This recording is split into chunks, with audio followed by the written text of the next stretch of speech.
Hola, ¿qué tal? Yo soy el ingeniero vegano Y yo soy la nutrióloga Lia Kimu.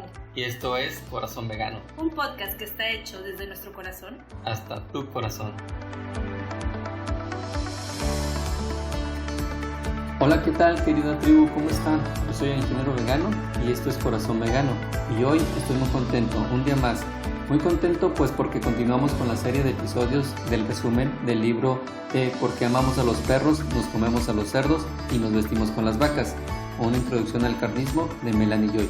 Y seguimos aprendiendo. La verdad es que hay mucha información. Hoy revisaremos los capítulos 4 y 5 del libro y abordaremos temas como los daños colaterales que tiene el carnismo, algo sobre los mitos del carnismo, sus justificaciones más comunes y vaya, la verdad es que es una información tan útil que todos debemos tener y debemos conocer.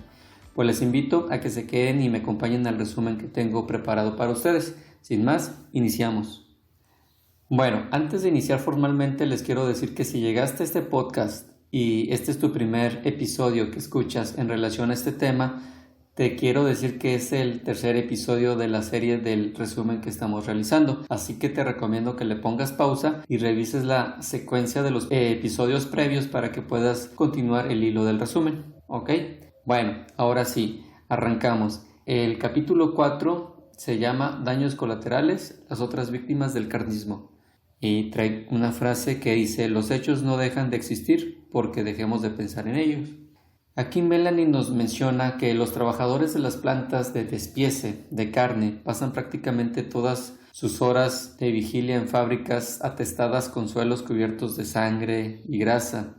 El ritmo incansable de las líneas de despiece los mantiene en riesgo constante de accidentes graves y los empleados de estos negocios están sujetos o expuestos a los gases nocivos que emanan de estos residuos concentrados y también pueden desarrollar enfermedades respiratorias graves, disfunciones reproductivas, degeneración neurológica, episodios convulsivos y coma. Las condiciones laborales tan enrarecidas y peligrosas pueden provocar otros muchos trastornos físicos, pero esos empleados apenas reciben atención médica porque es más rentable perder a algunos de ellos prematuramente que atender a sus necesidades físicas. No es sorprendente que, al igual que el resto de animales a los que hay que expoliar cuando se resisten a cumplir órdenes, los trabajadores de las fábricas animales sufran maltrato físico y psicológico si no responden como se espera de ellos. Básicamente aquí lo que nos dice Melanie es de que es un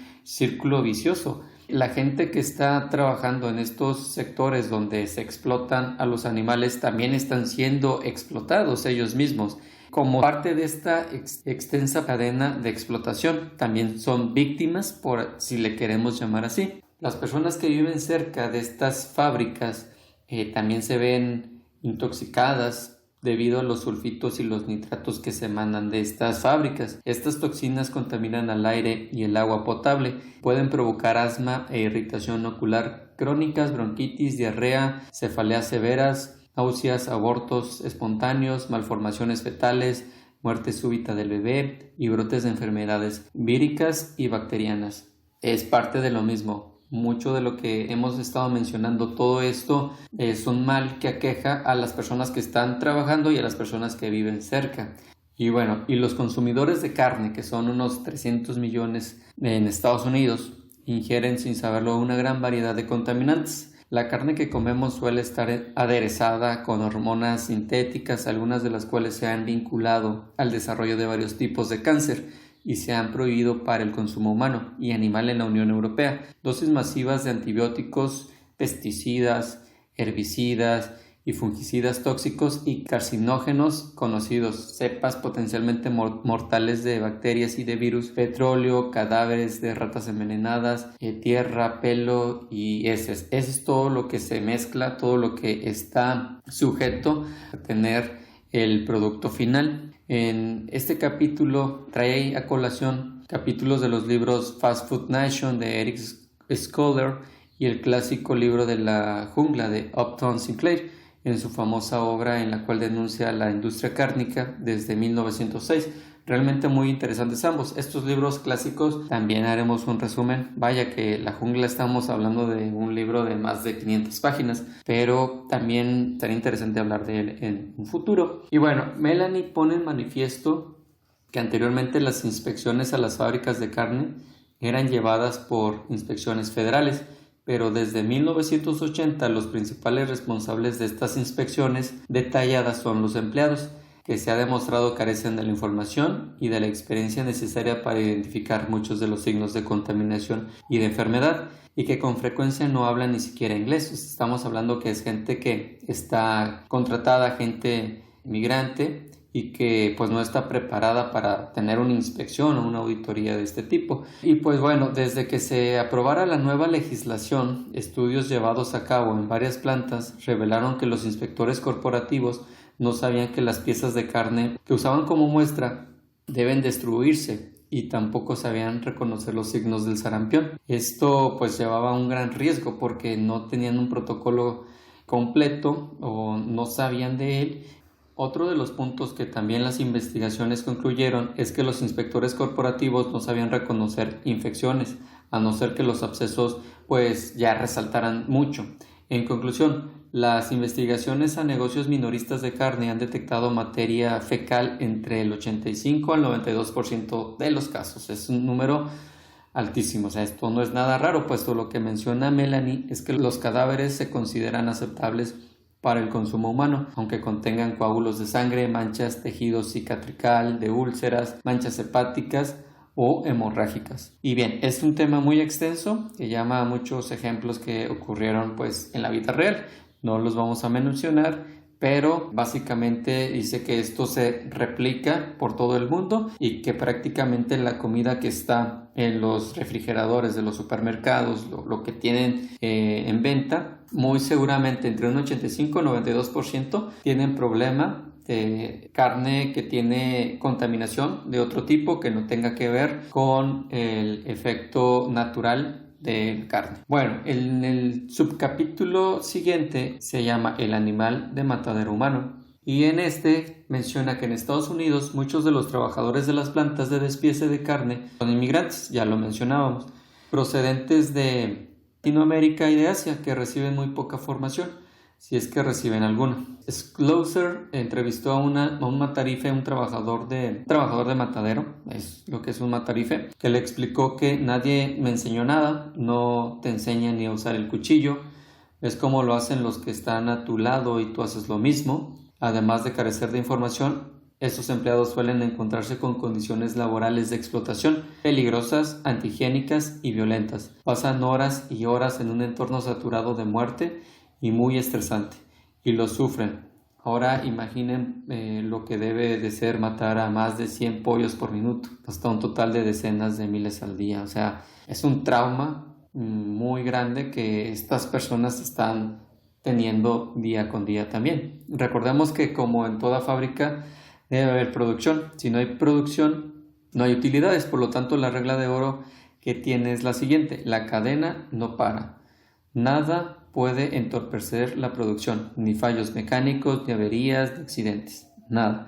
Las carretillas elevadoras chocan, las sierras se sobrecalientan, a los trabajadores se les caen los cuchillos, se cortan, se desmayan y caen inconscientes al suelo, y cadáveres sanguinolentos pasan por encima de ellos mientras la cadena sigue su camino. Un trabajador, de las palabras que menciona Schlosser, es que dice: he visto a matarifes a borde del desmayo, sangrando a borbotones porque se han cortado una vena, y entonces llega el encargado de la limpieza con el trapeador para hacer la limpieza del suelo, pero la cadena nunca se para.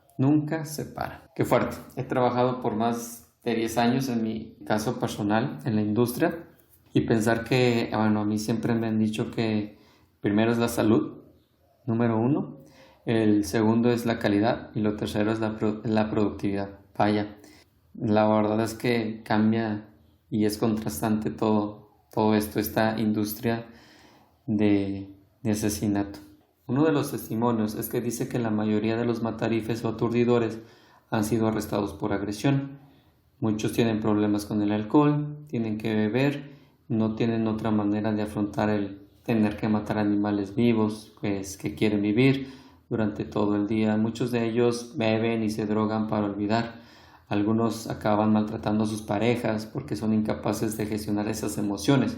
Salen del trabajo con esa actitud y se van directos al bar para olvidar. El único problema es que por mucho que intentes olvidar con la bebida, en cuanto se te pasa la borrachera, las emociones siguen ahí. Es un trauma psicológico el que está mencionando Melanie. Es indudable que algunos trabajadores de matadero ya entran en el sector siendo sociópatas, personas antisociales y clínicamente pues sin conciencia, que con frecuencia disfrutan causando sufrimiento a los demás. Sin embargo, da mucho que pensar la existencia de una industria que tolera, o mejor dicho, que exige conductas antisociales como la agresión externa, la falta de remordimiento y la violencia. Prácticamente buscan un perfil acorde a este tipo de situaciones, pero ese perfil pues estamos viendo que es de una persona psicópata que no tiene pues sentimientos, no tiene emociones y respeto hacia una vida de algún otro ser. Otro de los subcapítulos que vienen es nuestro planeta, nosotros. Melanie también aborda el impacto ambiental que tiene el consumo de carne. Es una reflexión sobre esto. Aunque no trabaje en la industria cárnica ni coma carne, usted tampoco es inmune a las consecuencias de las prácticas de la agroindustria animal con la que comparte el planeta. La producción de carne es una de las causas principales del daño al medio ambiente: contaminación del agua y de aire, pérdida de biodiversidad, erosión, deforestación, emisiones de gases de efecto invernadero y agotamiento de las reservas de agua potable. Voy a nombrar solo algunos puntos para que los tengamos de referencia en la relación al costo medioambiental de la carne. Bueno, es muy probable que la agricultura animal sea la principal causa de contaminación del agua en el mundo. Yo aquí abro un paréntesis y estoy totalmente de acuerdo. O sea, no es muy probable, es la agricultura animal la principal causa de contaminación del agua. Una de las formas de contaminación principales son los antibióticos y las hormonas, los productos químicos de curtiduría, los residuos animales, los sedimentos de pastos erosionados y los fertilizantes, así como los pesticidas usados en las cosechas. El 70% de lo que era la selva del Amazonas son ahora tierras de pasto para ganado. La agroindustria animal provoca el 55% de la erosión y sedimento producido por Estados Unidos. Además, el 37% de todos los pesticidas y el 50% de todos los antibióticos consumidos en el país se destinan a la agroindustria animal. El 30% de la tierra firme que ahora se utiliza para ganado había sido hábitat de fauna salvaje. El 70% de las capturas de pesca de todo el mundo se destina a la alimentación de ganado. Se necesitan unos 900 kilogramos de grano para producir carne y otros productos procedentes de ganado y animales de cría para alimentar a una persona durante un año. Sin embargo, si esa persona consumiera el grano directamente en lugar de a través de productos animales, solo necesitaría 180 kilogramos. El metano que emite el ganado y el estiércol que genera equivale al efecto de calentamiento global que producen 33 millones de automóviles. Los gases de efecto invernadero que produce el ganado constituyen al 37% de todo el metano, el 65% del óxido nitroso y el 64% del amoníaco en la atmósfera. Es totalmente... Bueno, vaya, son números, estadísticas, estos datos los podemos echar al bolsillo, nos pueden servir mucho en el tema del activismo. El siguiente subcapítulo se llama Democracia o Carnecracia. La burocracia ayuda a que el genocidio parezca algo irreal, reduce el tono emocional e intelectual asociado al acto de matar. Hay un único flujo de acontecimientos que la mayoría de personas aceptan. El asesinato en masa está en todas partes, pero al mismo tiempo en ninguna. Las ideologías violentas hablan su propio idioma, redefinen conceptos fundamentales para que sustenten el sistema, mientras aparentan apoyar a la población. En una sociedad democrática, una de las funciones básicas del gobierno es crear y aplicar políticas y leyes que vayan en el mejor interés de los ciudadanos. Por tanto, asumimos que la comida que llega a nuestro plato no nos matará ni nos enfermará. Lo asumimos porque creemos que las personas que componen el gobierno trabajan para nosotros, que pagamos sus salarios. Asumimos que el proceso democrático nos protege de quienes podrían hacernos daño. Sin embargo, cuando el poder está muy concentrado en una industria, la democracia se corrompe, y esto es precisamente lo que sucede con la carne. La agroindustria animal mueve 125,000 millones de dólares y está controlada por unas pocas corporaciones. Estas corporaciones son muy poderosas porque se han ido consolidando progresivamente y han comprado todos los sectores relacionados con empresas de semillas y productos agroquímicos que producen pesticidas, fertilizantes, semillas y otros productos. Empresas procesadoras que compran y procesan ganado, fabricantes de comida que transforman la carne en productos concretos como aperitivos congelados, supermercados y cadenas de restaurantes, sistema de transporte como vías ferroviarias y marítimas, empresas farmacéuticas, maquinaria agrícola como tractores e irrigadores e incluso planes de gestión financiera. Los economistas avisan que cuando cualquier industria alcanza una concentración de mercado en la que 4 empresas participantes controlan más del 40% de la cuota de mercado, se conoce como índice C4. La industria cárnica supera con creces el C4. El poder de la agroindustria animal es tan elevado que ha acabado infiltrándose en el gobierno y ha desdibujado los límites entre el interés privado y el servicio público. Uno de los elementos que ha permitido que el sector público y el privado se mezclen es la puerta giratoria, por lo que ejecutivos corporativos y funcionarios gubernamentales intercambian cargos y refuerzan relaciones. Y esto aún no se acaba. Otro de los motivos que explica el solapamiento de lo público y lo privado es el enorme esfuerzo que la industria cárnica dedica a las actividades de financiación política. Por ejemplo, en 2008, la industria ganadera aportó más de 8 millones de dólares a candidatos al Congreso. Con frecuencia, gran parte de las aportaciones de gigantes de la agroindustria acaban llegando a los integrantes de los comités de agricultura en la Casa Blanca y en el Senado. Y bien, hasta aquí el capítulo 4. Ahora continuamos con el capítulo 5, que tiene como nombre La mitología de la carne, justificación del carnismo. Si creemos absurdos, cometeremos atrocidades. Esto lo dijo Voltaire. El mayor enemigo de la verdad es el respeto irreflexivo a la autoridad. Esto lo dijo Albert Einstein. Y bien, vamos a comenzar con el primer subcapítulo, que tiene como nombre las 3 N de la justificación. Y dice: las ideologías violentas dependen de presentar la ficción como la verdad y de desalentar cualquier tipo de pensamiento crítico que amenace con hacer evidente esta realidad. Todo lo que concierne a la carne está rodeado de mitología, pero todos los mitos se relacionan de un modo u otro, con lo que se denomina las 3 N de la justificación, el cual es: comer carne es normal, natural y necesario.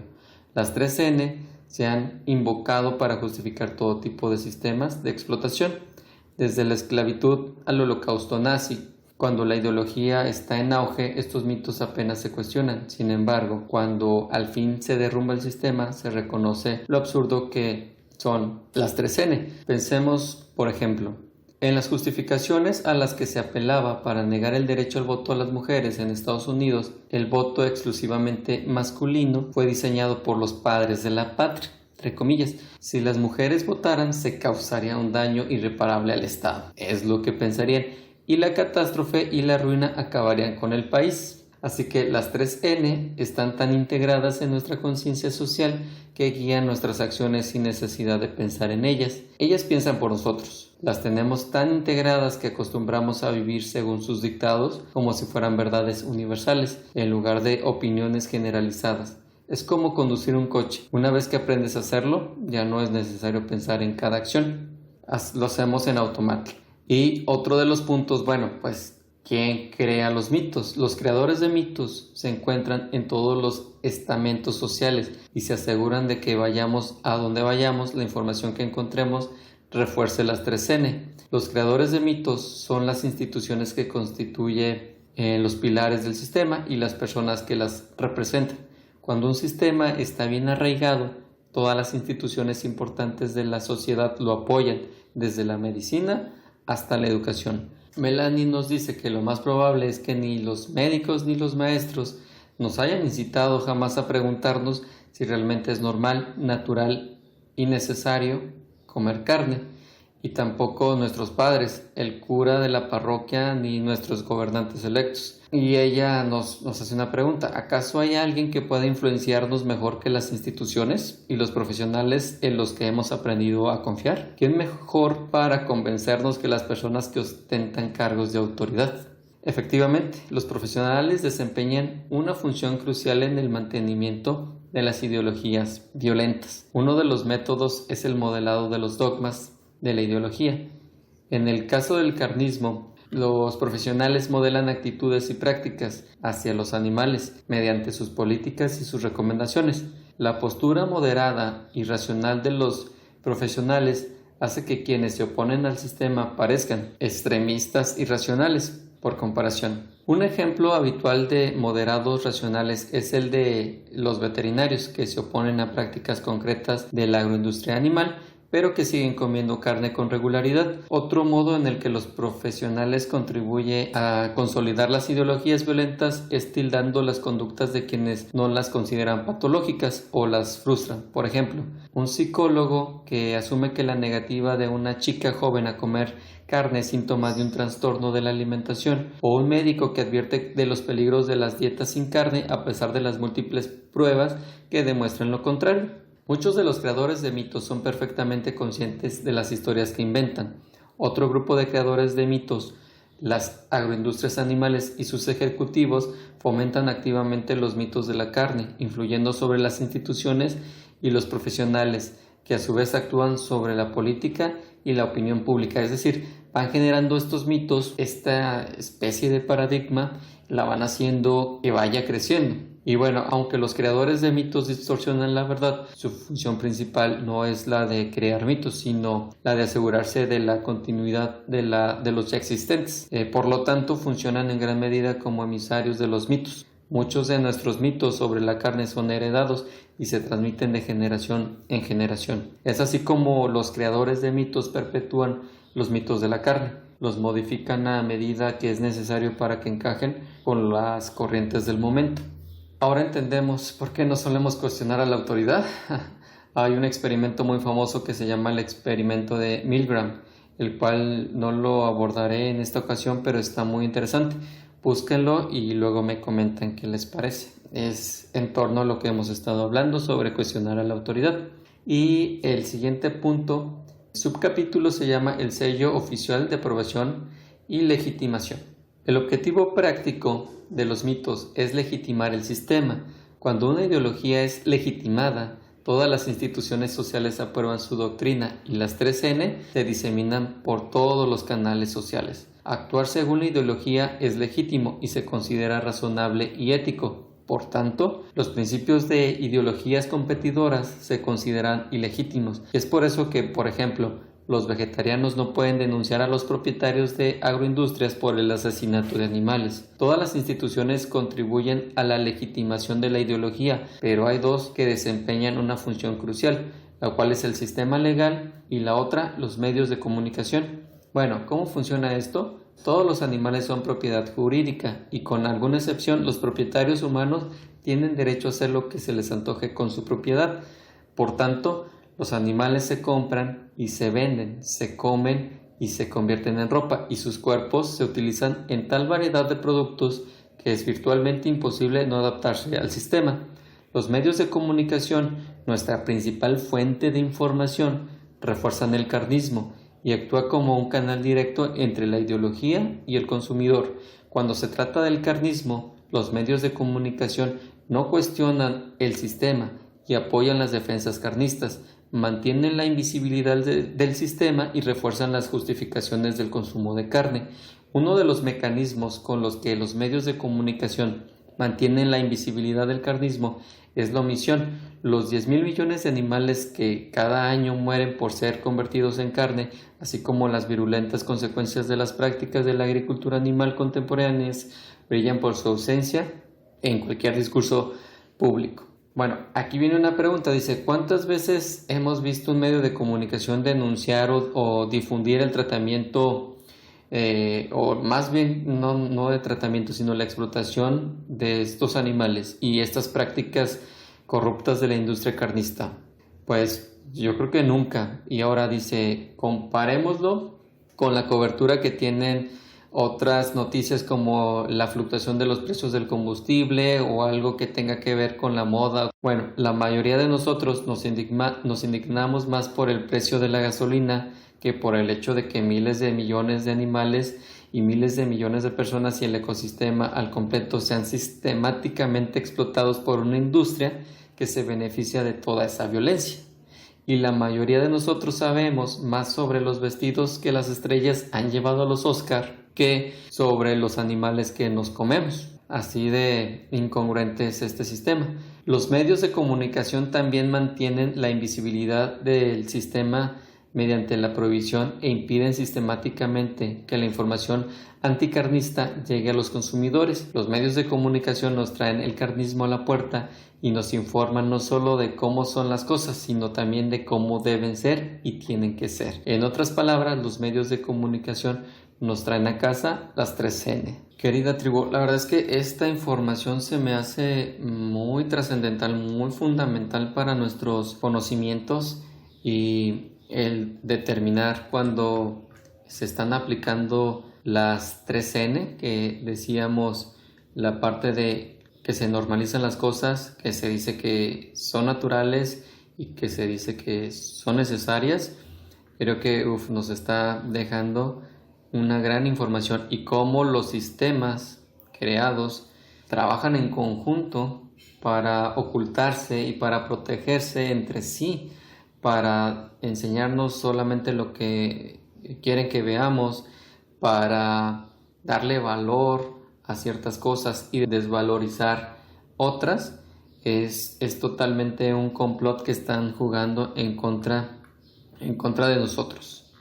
Y bien, bueno, continuamos con el siguiente subcapítulo. Se llama Comer carne es normal y trae como una pequeña frase de entrada: la costumbre consigue reconciliar a las personas con cualquier atrocidad. Parte de lo que veíamos en el capítulo anterior, cuando algo se hace ya una costumbre, puede ser algo totalmente atroz y verlo como normal, natural o necesario.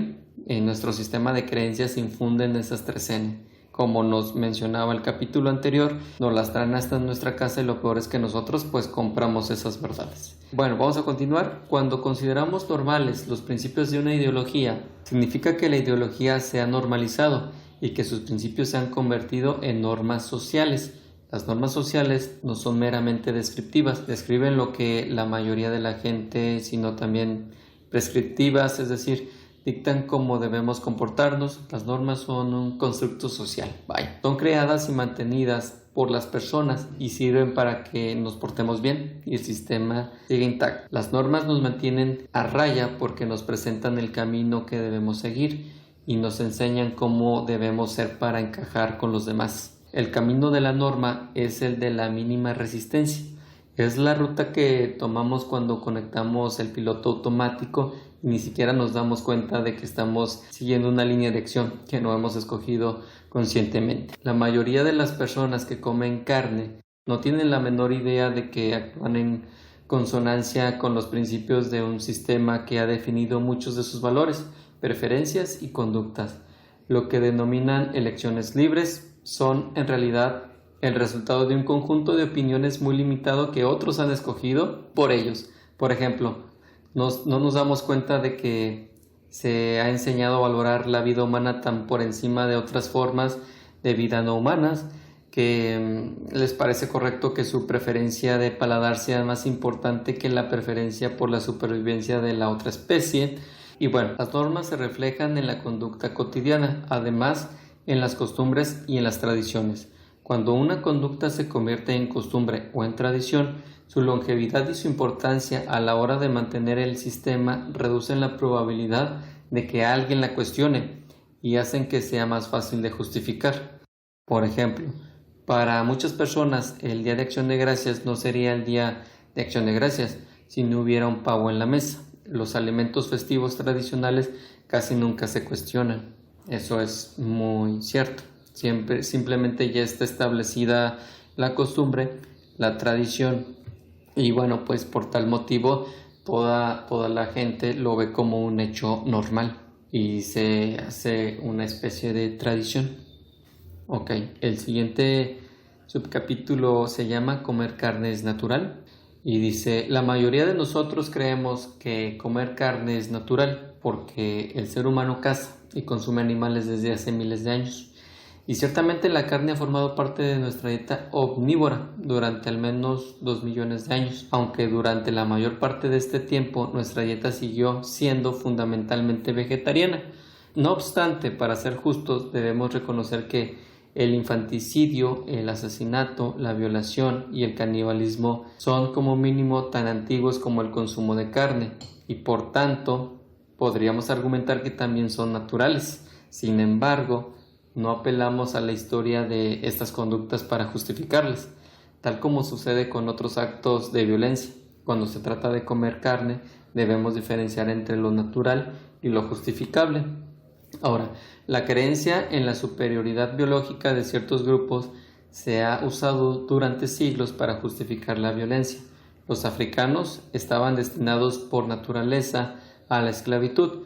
Los judíos eran malvados por naturaleza y de no ser erradicados destruirían Alemania. Las mujeres son por naturaleza propiedad de los hombres y los animales existen naturalmente para ser comidos por los seres humanos. Ahora, pensemos por ejemplo en que nos referimos a los animales que comemos como si la naturaleza los hubiera diseñado precisamente para ese propósito. Los llamamos animales de explotación: pollos de corral, gallinas ponedoras, vacas lecheras. Ahora, recuerda que una de las justificaciones fundamentales del carnismo es el orden natural de la llamada cadena alimentaria. Se supone que los seres humanos están en lo alto de esa cadena alimentaria. Sin embargo, por definición, una cadena no tiene alto, y si lo tuviera, estaría ocupada por carnívoros, no por omnívoros. Bueno, el siguiente subcapítulo tiene como nombre Comer carne es necesario. Y bien, la creencia de que comer carne es necesario está necesariamente vinculada a la creencia de que comer carne es natural. Si comer carne es un imperativo biológico, entonces es necesario para la supervivencia de la especie humana, y tal como sucede con todas las ideologías violentas. Esta creencia refleja la paradoja fundamental del sistema. Matar es necesario para el bien general, así que la supervivencia de un grupo depende de la muerte de otro. La creencia de que comer carne es necesario hace que el sistema parezca inevitable, pues si no podemos existir sin comer carne, la abolición del carnismo equivale al suicidio colectivo. Aunque sabemos que podemos sobrevivir sin comer carne, el sistema prosigue como si este mito fuera verdad. Es una premisa implícita que solo se revela al ser cuestionada. Melanie nos dice que no es tan fácil acceder a esta introspectiva si no nos cuestionamos antes ese punto, y pues obviamente tiene mucho sentido. Un mito asociado a este último punto es que necesitamos carne para estar sanos, y ese mito también persiste a pesar de que pues existan pruebas muy contundentes que demuestran todo lo contrario. Si la investigación ha demostrado algo, es que el consumo de carne es perjudicial para la salud, porque se ha asociado con el desarrollo de algunas de las enfermedades más graves del mundo industrializado. Y Melanie también agrega el artículo El mito de la proteína en los veganos, que completa este subcapítulo. Un mito esencialmente sorprendente sobre la necesidad de comer carne es que debemos seguir comiendo carne, porque si dejásemos de hacerlo, habría una superpoblación de cerdos, gallinas y vacas. Y nos hace la pregunta: ¿qué haríamos con todos estos animales? Obviamente, si dejásemos de comer carne, dejaríamos de producir los animales que ahora acaban en nuestros platos, por lo que estaríamos a salvo de ser dominados por una creciente población de animales de cría. Este subcapítulo se me hace muy interesante y menciona algo que lleva mucho a la reflexión. Dice que el carnismo bloquea a las intromisiones de la conciencia. El ejercicio del libre albedrío es imposible si operamos desde el interior del sistema. El libre albedrío exige conciencia y nuestras pautas de pensamiento, omnipresentes y arraigadas. Son inconscientes, escapan a nuestra conciencia y por tanto escapan a nuestro control. Mientras permanezcamos en el sistema, veremos el mundo a través de los ojos del carnismo, y mientras miremos a través de ojos que no son los nuestros, seguiremos viviendo según una verdad, que no es la que nosotros hemos elegido. Debemos salir del sistema para recuperar la empatía perdida y poder tomar decisiones que reflejen nuestros verdaderos pensamientos y emociones en lugar de lo que nos ha enseñado a sentir y a creer. Bueno, pues hasta aquí concluimos este capítulo 4 y capítulo 5 de esta tercera entrega de los episodios que estamos generando del resumen del libro ¿Por qué amamos a los perros? Nos comemos a los cerdos y nos vestimos con las vacas. Realmente muy interesante, lleno de mucha información. Déjenos sus comentarios, déjenos saber si les gustó y también qué otros libros, qué otros temas les gustaría escuchar. Y bien, nos escuchamos pronto.